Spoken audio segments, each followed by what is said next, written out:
If you are as old as I am, you probably remember a Hollywood film called Singing in the Rain. That was Gene Kelly singing a song from that film.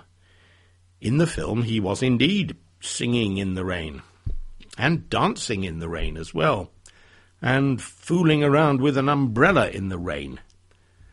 Of course, you probably noticed that he says singing in the rain instead of singing in the rain. That is the way that many Americans, and quite a lot of English people too, pronounce words that end in ing. And this podcast is about words which end in ing. Your English teacher may have a special name, like gerund, for these words. But I am just going to call them ing words.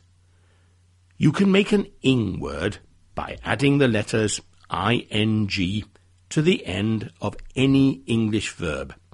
Any verb at all, no exceptions. Okay, sometimes you have to change the spelling a bit, because, as you know, we English love to make spelling difficult. But the sound is the same.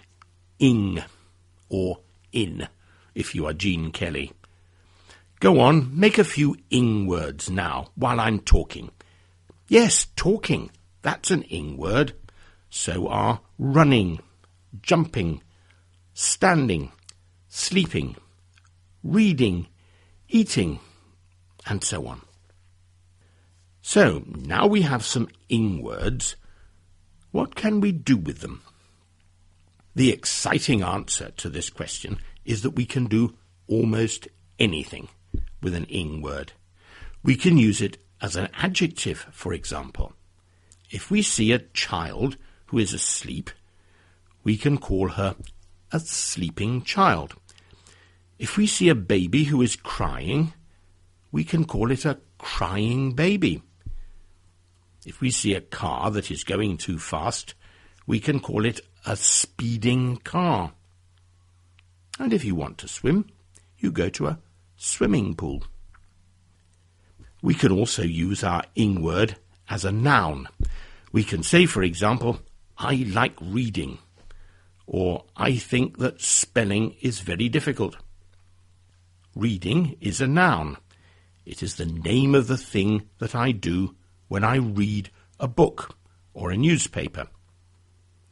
But ing words are not ordinary nouns. They never forget that they were once verbs.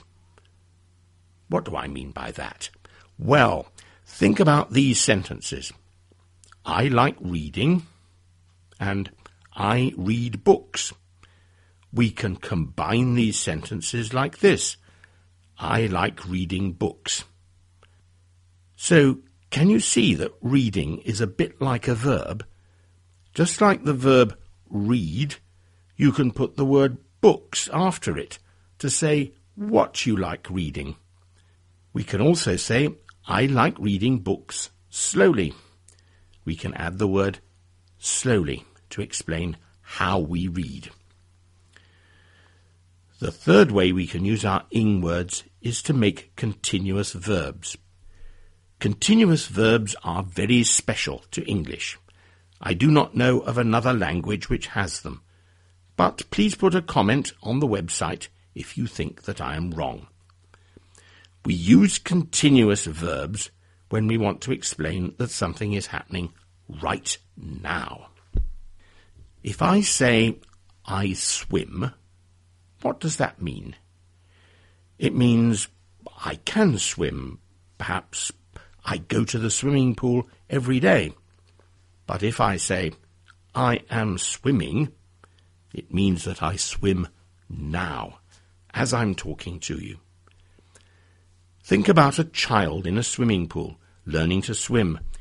He shouts to his mother, who is standing at the side of the pool, Look, Mum, I'm swimming. I haven't got my feet on the bottom.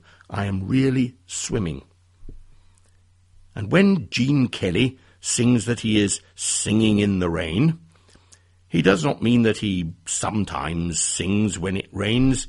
He means that he is singing now, and that the rain is falling now, And he is getting wet now, but he doesn't care because he's in love or something. We use continuous verbs a lot in English, especially in spoken English. It's a good idea to practice using continuous verbs and learning when we use them and when we don't. There is a quiz on the Listen to English website where you can have fun with ing words. Read through the podcast and find all the ing words that I have used. See how many different ways you can find of using ing words. Keep listening to these podcasts and keep learning English. Goodbye.